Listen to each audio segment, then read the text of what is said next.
Hi guys, mayroon na naman akong napulot na pusa sa labas, dalawa. Yan, magkaiba yan. Itong isa may sakit, ginagamot ko. Tapos yung kuting, napulot ko sa basurahan. Ayan, ang bait niya oh.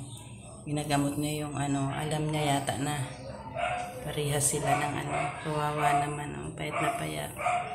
Marami kasing mga walang puso yung nananakit ng hayop. Itong isa tinapon lang, kawawa naman. Yan, lagi yan silang magkasama. Kasama yan silang dalawa.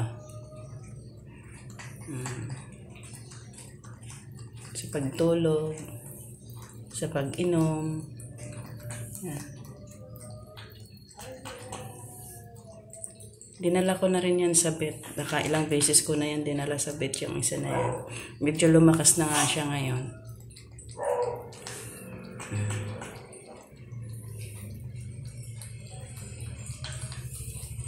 Tapos itong isa, ginagamot ko rin yung balahibo niyan kasi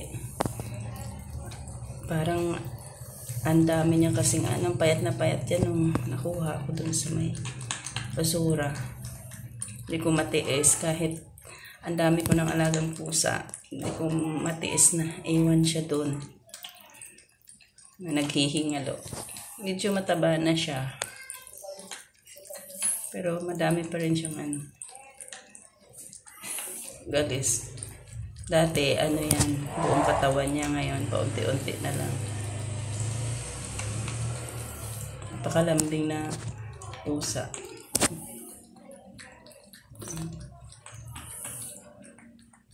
Yan o.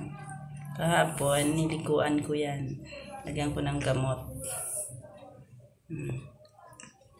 Yan mo, kawawa naman. Tutpalat na lang.